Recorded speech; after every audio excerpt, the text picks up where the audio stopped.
Zamada Savad Pukhtuno, Roriano, Khoriano, Au Masharano, Assalamu Alaikum. Rage, rage, rage, rage, rale, rale. तासु सिंगाए खैर नवाज शरीफ मोया देगी खैबर पख्तूनख्वा और सवात के गयूर पख्तूनों सवात की बेटी खैबर पख्तूनख्वा की बेटी मरियम नवाज की तरफ से अस्सलाम अलैकुम। शेरों की बेटी दलेरों की बहन की तरफ से अस्सलाम अलैकुम। मेरे पश्तून भाइयों और बुजुर्गों, आपने आज बता दिया कि गयूर पख्तून बहनों और बेटियों की इज्जत करना जानते हैं।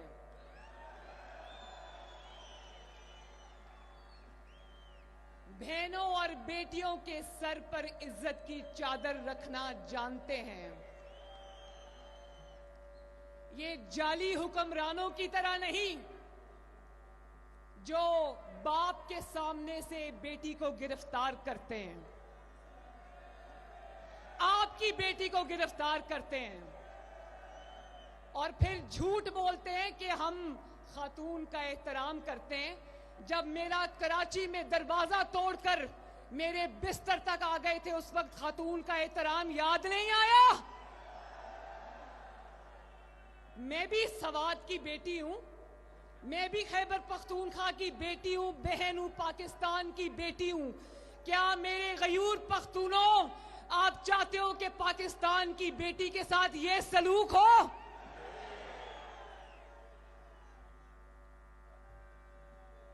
और गाली नहीं।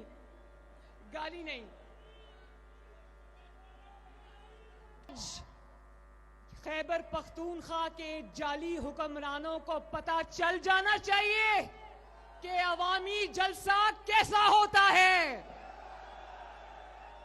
ये पिछले दिनों जो सवात में सरकारी जलसा हुआ था ना, आज उनको नजर आ जाना चाहिए कि आवाम का समंदर किसको कहते हैं।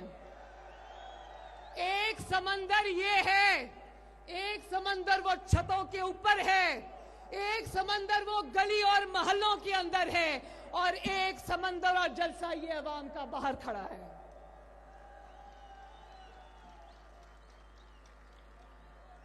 मेरे सवात के भाइयों बहनों, गयूर पख्तूनों, मुझे ये बताओ कि माओ बहनों बेटियों के कमरों के दरवाजे तोड़ने वालों के बारे में आप क्या कहते हो? क्या ऐसी कमजर्फ हरकत करने वाला पख्तून हो सकता है?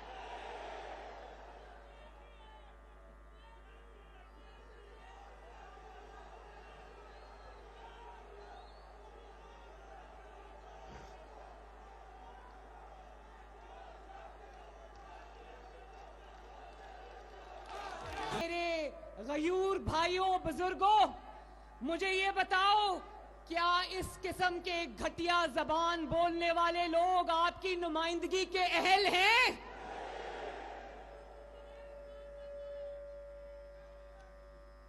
और सबसे पहले ये मेरा जो भाई खड़ा है, अमीर मकाम, तेरा मकाम, मेरा मकाम, अमीर मकाम, अमीर मकाम, मुझे बड़ा अफसोस है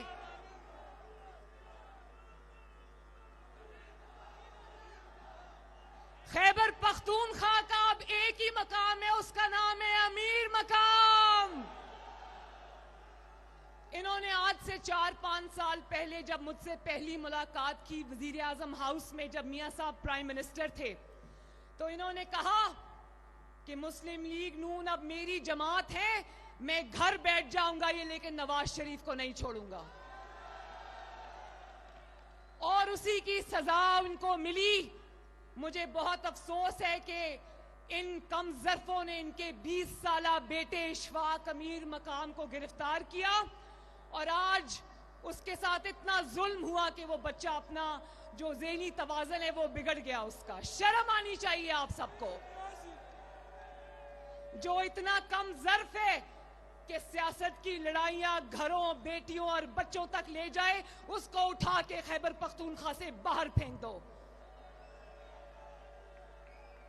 और फिर हम आज दिली ताज़ियत करते हैं पेशावर हाई कोर्ट के जो कानून और आइन से मोहब्बत करने वाले, एक तारीख रकम करने वाले चीफ जस्टिस वकार अहमद सेठ की वफात पर।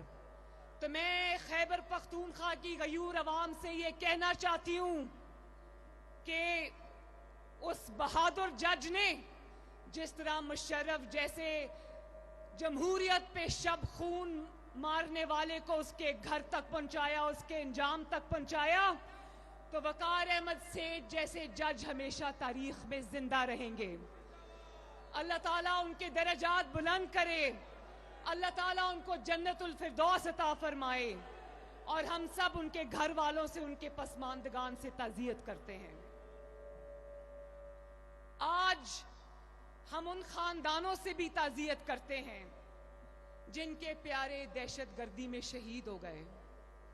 पेशावर में जो अभी ये कुछ दिन पहले होने वाला मदरसे के ऊपर जो खुदकुश हमला था या जो दहशतगर्दी का हमला हुआ, उसमें जितने बेगुनाह शहीद हो गए, हम उन सब के दर्जात की बुलंदी के लिए भी दुआ करते हैं। और मैं खुद एक माँ हूँ, मुझे अंदाजा है कि शहीदों की माँओं के ऊपर क्या गुजरती होगी, शहीदों के घर वालों के ऊपर क्या क़यामत टूटी होगी। और याद है ना, आज से सिर्फ चंद साल पहले जब APS पे हमला हुआ था, किस तरह पाकिस्तान के गली गली में हर रोज धमाके हुआ करते थे, किस तरह दहशतगर्दों ने मस्जिद, मदरसा और कोई भी इबादतगाह, कोई भी बाजार, कोई भी मोहल्ला नहीं छोड़ा था। ना बाजार महफूज थे, ना थाने कचहरियां महफूज थी। पुलिस अफसरों ने, ये खड़े मेरे पुलिस वाले भाई, आप सबको भी सलाम, जिस तरह शहीदों ने कुर्बानियां देकर पाकिस्तान और खैबर पख्तूनख्वा का अमन बहाल किया था, मुझे अफसोस है कि इस नालायक और सिलेक्टेड ने आज उस अमन को भी दांव पे लगा दिया। जिस दहशतगर्दी से खैबर पख्तूनख्वा बहुत कुर्बानियां देने के बाद निकला था, दहशतगर्दी भी पाकिस्तान तकसीम था। आपके लीडर मोहम्मद नवाज शरीफ ने अपनी सियासी इख्तलाफात और दुश्मनियां भुलाकर उन्होंने मुल्क की खातिर दहशतगर्दी की जंग में कौम को यकजा किया और दहशतगर्दी की लानत से अल्लाह ताला के फजलो करम से कौम को निजात दिलाई। और आज हमारे सर पे एक ऐसा नालायक, ऐसा नाअहल सिलेक्टेड हमारे सरों पर मुसल्लत है जो कि हसद और इंतकाम का मारा हुआ शख्स है। उसको एहसास नहीं कि 22 करोड़ अवाम की जिम्मेदारी सिलेक्टेड ही सही उसके कंधों पर है।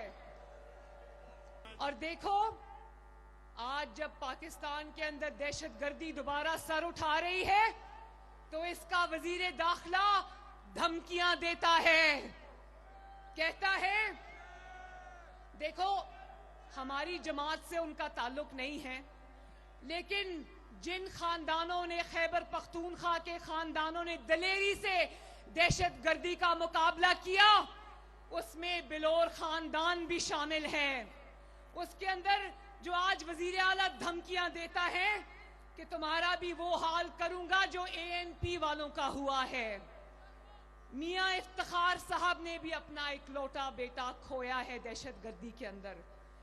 सोचो जरा, वजीर दाखिला के इस बयान से उन शहीदों के घर वालों पर क्या गुजरी होगी।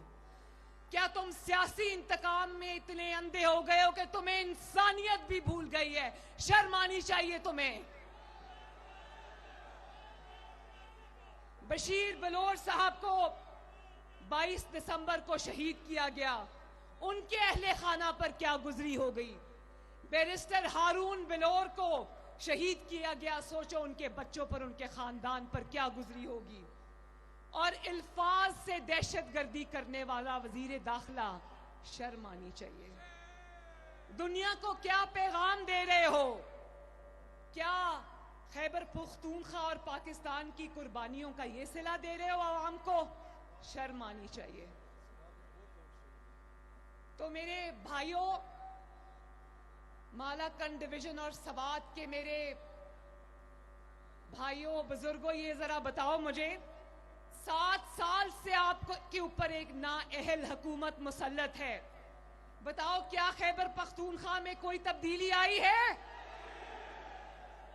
वो पिछले लोग भी बताएं कि खैबर पख्तूनख्वा में कोई तब्दीली आई है?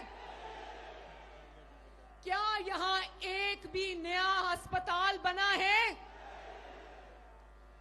यहां के लोग जब बीमार हो जाते हैं, एक फनकार थे बेचारे, वो यहां बीमार हो गए, उन्होंने मुझसे राब्ता किया कि बीबी या मुझे पंजाब बुलाओ या इस्लामाबाद में बुला के मेरा इलाज कराओ, और मैंने कराया अल्हम्दुलिल्लाह उनका इलाज। मुझे पता है कि आपको किस किस्म के हालात का सामना है। यहां ऑपरेशन थिएटर्स की छतें टपकती हैं, मुझे अंदाजा है आपकी तकालीफ का। और यहां जब डॉक्टर्स एहतजाज करते हैं तो उनके सर फाड़े जाते हैं। जब यहां पर कोई खुदा न खास्ता हादसा होता है तो यहां पर एक लेबोरेटरी भी नहीं बना सके, पंजाब की फोरेंसिक लैब में टेस्ट के लिए भेजते हैं। क्या यहां निजाम में, तालीम में तब्दीली आई? कोई एक नया स्कूल बना, कॉलेज बना, यूनिवर्सिटी बनी, आपको फ्री लैपटॉप्स मिले, आपको तालीमी वज़ाइफ मिले, आपको नौकरियां मिली? नहीं मिली ना। और कहता था कि एहतसाब मुझसे शुरू करो, और जब एहतसाब तुमसे शुरू हुआ तो तुम एहतसाब कमीशन को ताला लगा के भाग गए। यहां पर एहतसाब का सामना करने के लिए नवाज शरीफ जैसा जिगर चाहिए, मुस्लिम लीग नून के लीडरान और कारकुन जैसा जिगर चाहिए। जिदा खुशहाली आगाज़े सानू मियां उत्ते नाज़े, मियां दे नारे वजने भी वजने ने, तुम्हारा रंग सजने भी सजने ने, मियां दे नारे वजने भी वजने ने, तुम्हारा रंग सजने भी सजने। मालम जब्बा स्कैंडल को जानते हो ना? और कहां है वो बिलियन ट्री सुनामी? क्या आपको बिलियन ट्री, क्या 10 दरख्त भी कहीं लगे हुए नजर आते हैं? वो दरख्त यहां के ऑडिटर जनरल को नजर आए, उसने रिपोर्ट में लिखा कि उन दरख्तों और पौधों में ये करोड़ों और अरबों रुपए खा गए। ये वो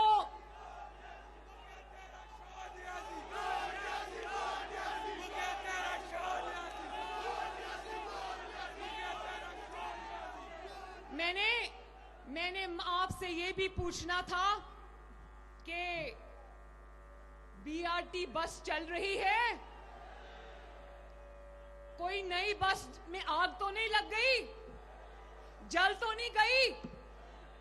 कहता था कि मैं जंगला बस नहीं बनाऊंगा, और फिर देखा, पूरी दुनिया ने देखा कि इसने नवाज शरीफ की नकल करते हुए, शहबाज शरीफ की नकल करते हुए खैबर पख्तूनख्वा में पता नहीं कितने साल से वो बस बन रही है, आज तक भी नहीं बनी।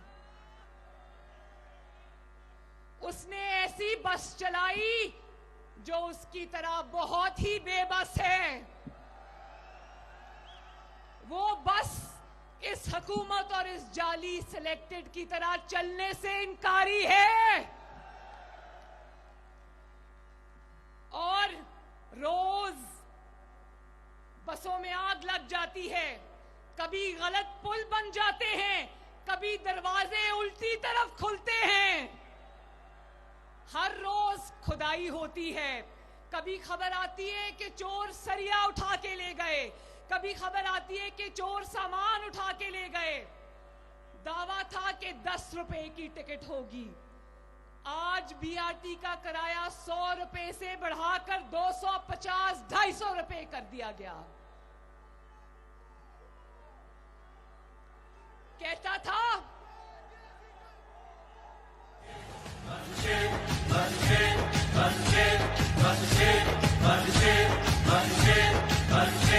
कोई और नहीं बस शेर, तकदीर का धारा पे कोई और नहीं बस शेर, तकदीर का धारा पे। कहता था 8 अरब में मेट्रो बस बनाऊंगा। आज 126 अरब लग चुके हैं, लेकिन वो बस कंप्लीट नहीं हुई। और रोड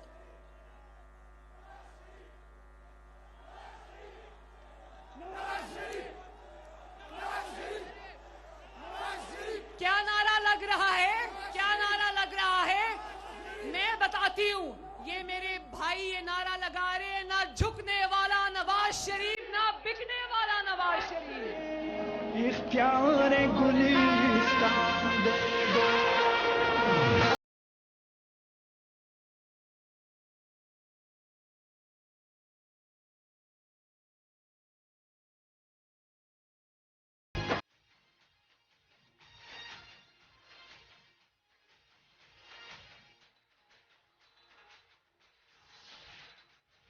दुआएं देता है वतन का गरीब, दुआएं देता है वतन का गरीब। हमारे सबके दिलों की धड़कन नवाज शरीफ, हमारे सबके दिलों की धड़कन नवाज शरीफ।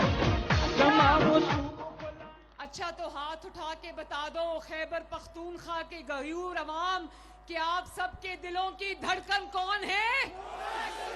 नवाज शरीफ।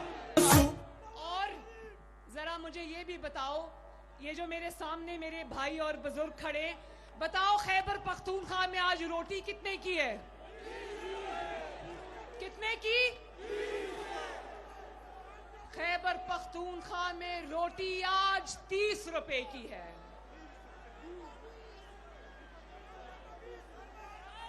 ना सिर्फ रोटी 30 रुपए की है, बल्कि आज सुबह में अखबार में पढ़ रही थी कि IMF ने कहा है कि जब तक बिजली और गैस के निर्ख नहीं बढ़ाओगे हम आपको पैसे नहीं देंगे।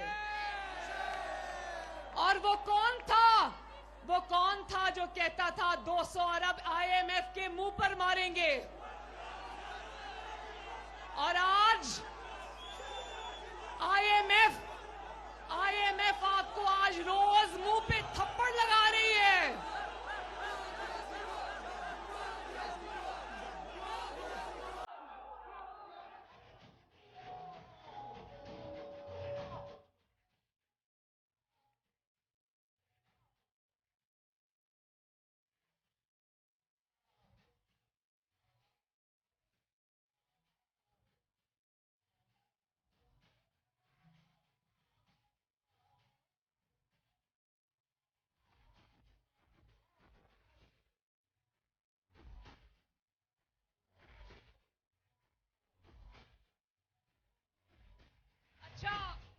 अच्छा ये बताओ 50 लाख घरों में से एक घर भी किसी को मिला?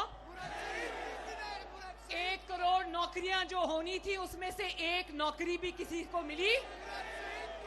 देखो, आटा कंट्रोल से बाहर, बिजली की कीमतें कंट्रोल से बाहर, गैस की कीमतें कंट्रोल से बाहर, चीनी की कीमतें कंट्रोल से बाहर, दवाई की कीमतें कंट्रोल से बाहर, कपास और फसलें कंट्रोल से बाहर, डॉलर कंट्रोल से बाहर, गैर मुल्की कर्ज कंट्रोल से बाहर, और 18 अरब का कर्जा रोजाना लिया जा रहा है। मेरे भाइयों, मुझे बताओ कि एक ईंट भी लगी खैबर पख्तूनख्वा में? महंगाई कंट्रोल से बाहर। आप मुझे ये बताओ,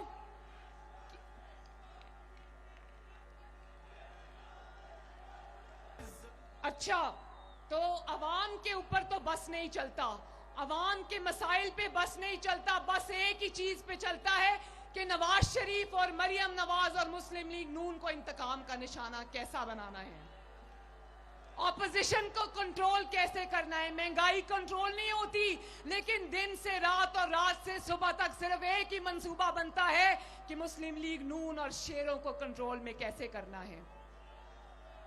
मेरी एक तकरीर होती है, मेरी एक तकरीर होती है और 24 घंटे इनके मशीर और इनके वजीर टीवी पर आकर दिन रात हलकान होते रहते हैं और फिर कहते हैं नवाज शरीफ का बयानिया है। नवाज शरीफ का बयानिया वो है जिसकी 2 तकरीरों ने तुम्हें तबाहो बर्बाद करके रख दिया है। दिलों की धड़कन है तू, फख्र पाकिस्तान है, ए नवाज शरीफ तू हमारी जान है, निशान इसका शेर है, ये इसकी पहचान है, ए नवाज शरीफ तू हमारी जान है। इनका बस अगर चलता है तो आपकी बहन और बेटी के बाथरूम्स और कमरों में कैमरे लगाने पे चलता है। अगर कैमरे लगाने का इतना ही शौक है तो जरा नैब की अदालतों में कैमरे लगाओ और अवाम को दिखाओ कि तुम्हारा असल मकरू चेहरा क्या है, किस तरह तुम अपने मुखालिफों पे झूठे इल्जाम लगाते हो। इसका मेरे भाइयों बुजुर्गों एक ही इलाज है, एक ही इलाज है पाकिस्तान की सारी बीमारियों का। पाकिस्तान को आज लाहिक बड़े बड़े मसाइल का एक ही इलाज है कि इस इमरान खान और इसकी जाली हुकूमत को घर भेजो और इस मुल्क में फ्री एंड फेयर नए इलेक्शंस कराओ। अवाम के हकीकी नुमाइंदों को उनका इख्तियार वापस करो और अवाम को उनका मैंडेट दो। और देखो, मैं इदारों को कहती हूं कि इमरान खान के पीछे से हट जाओ, क्योंकि मेरे सवात के भाइयों, हम इदारों से नहीं टकराना चाहते।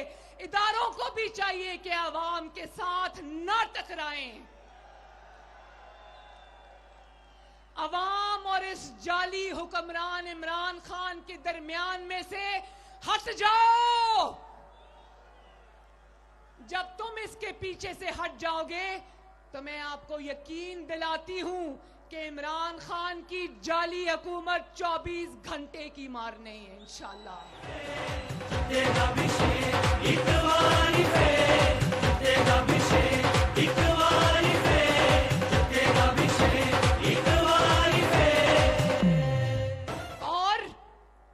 सिलेक्टेड इमरान खान खामखा में उछल रहा है।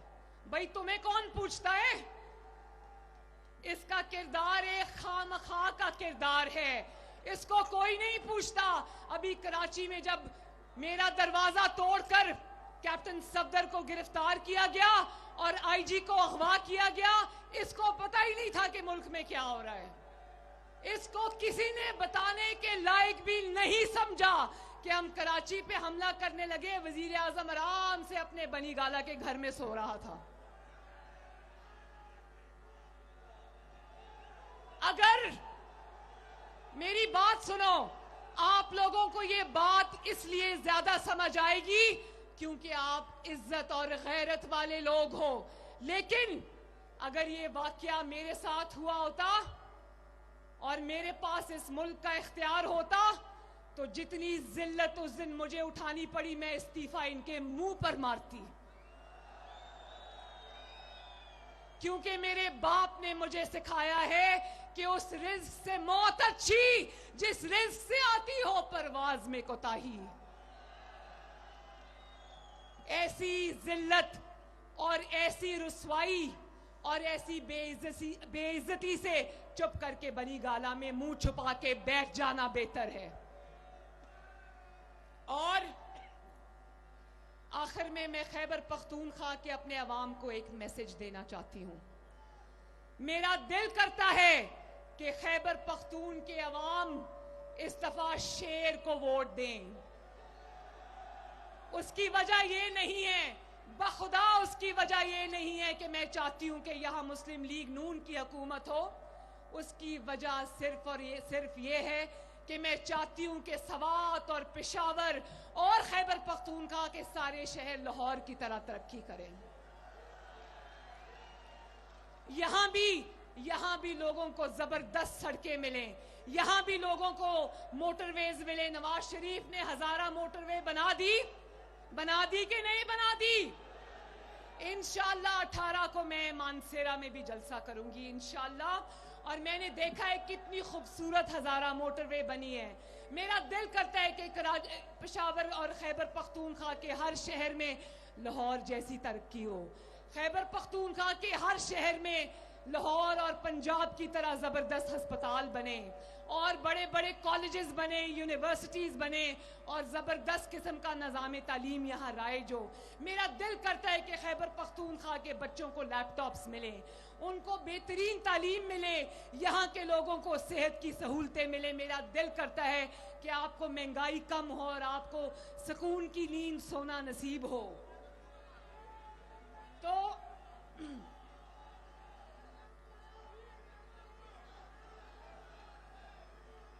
तो मेरे सवात के गयूर अवाम, वोट को इज्जत दो का नारा समझते हो ना? नवाज शरीफ का बयानिया समझते हो ना? पता है ना नवाज शरीफ क्या कह रहा है? वोट को इज्जत दो की तहरीक का सबसे बड़ी फतह यह है कि इस तहरीक ने दूध का दूध और पानी का पानी कर दिया है। आज गुजरावाला से लेकर कराची तक, कराची से लेकर कोयटा तक, कोयटा से लेकर गिलगित बल्तिस्तान तक और गिलगित बल्तिस्तान से लेकर आज सवात तक पूरा पाकिस्तान ये जान गया है कि जब वोट को इज्जत नहीं मिलती तो पाकिस्तान में तबाही आती है, पाकिस्तान में गुर्बत आती है, पाकिस्तान में महंगाई आती है, पाकिस्तान में लाकानूनियत आती है। अभी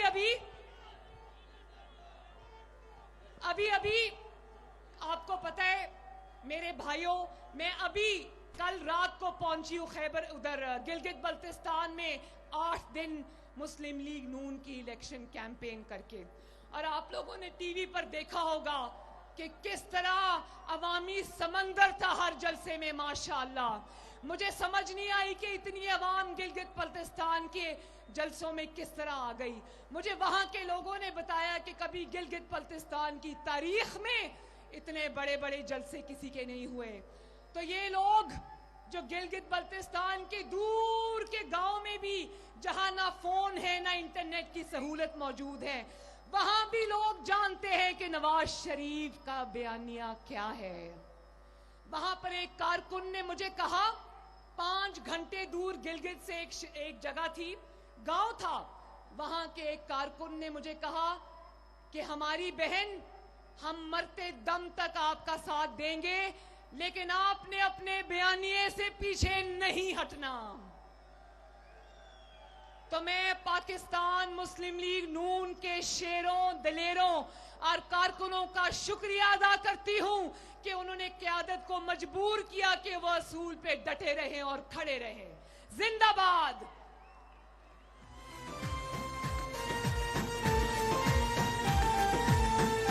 और मुझे कल रात ये भी किसी ने बताया कि गिलगित बल्तिस्तान में मुस्लिम लीग नून की इलेक्शन कैंपेन से पहले इन्होंने ये फैसला किया था कि मुस्लिम लीग नून को सिर्फ 2 या 3 सीटें मिलेंगी, लेकिन इस कैंपेन के बाद ये सर जोड़ के बैठे।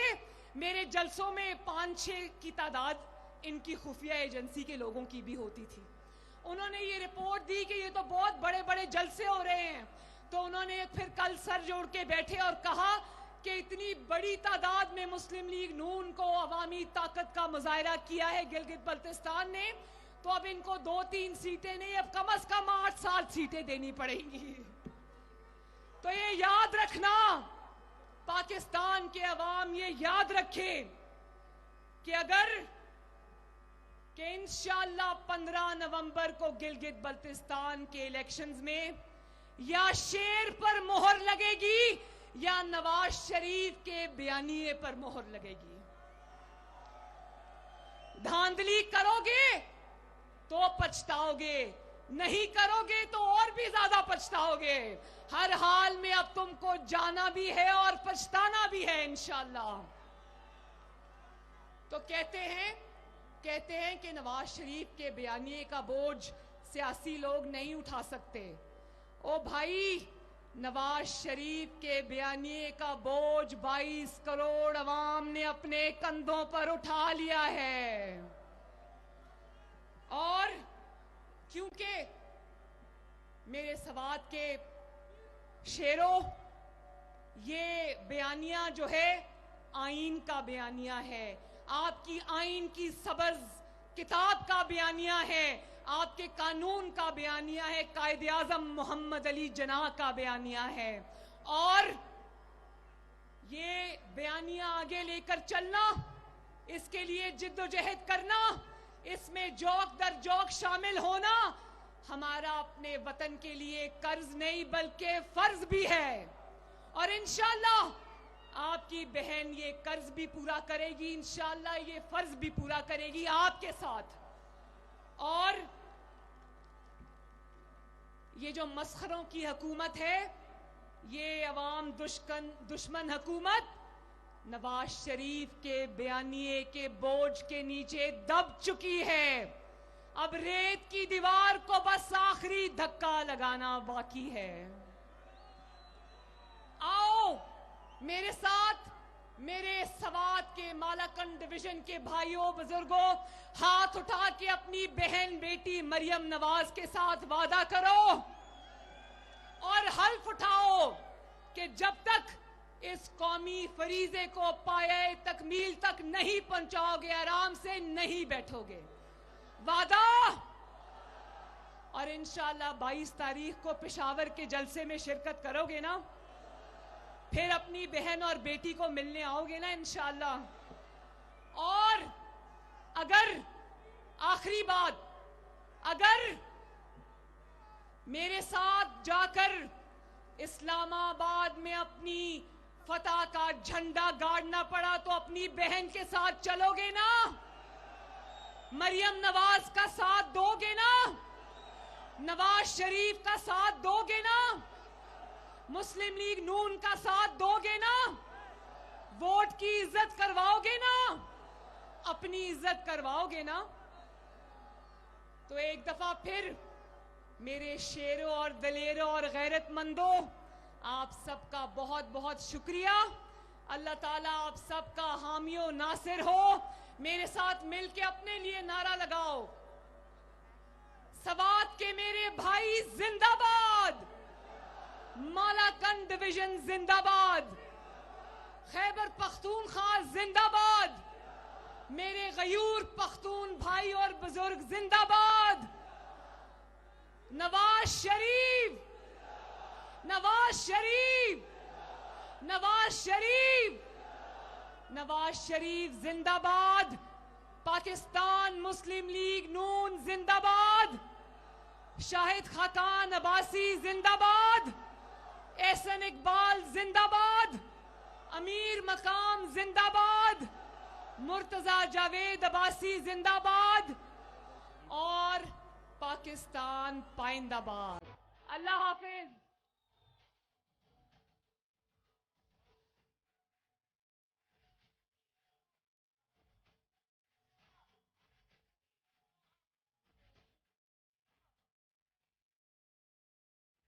एक बात बताऊं, मेरा दिल नहीं कर रहा वापस जाने को।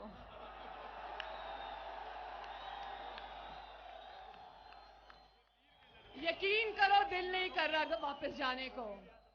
इंशाल्लाह अगर आज अपने अपने घरों को जाएंगे तो दोबारा मिलने के लिए जाएंगे। जिंदाबाद। अल्लाह हाफिज।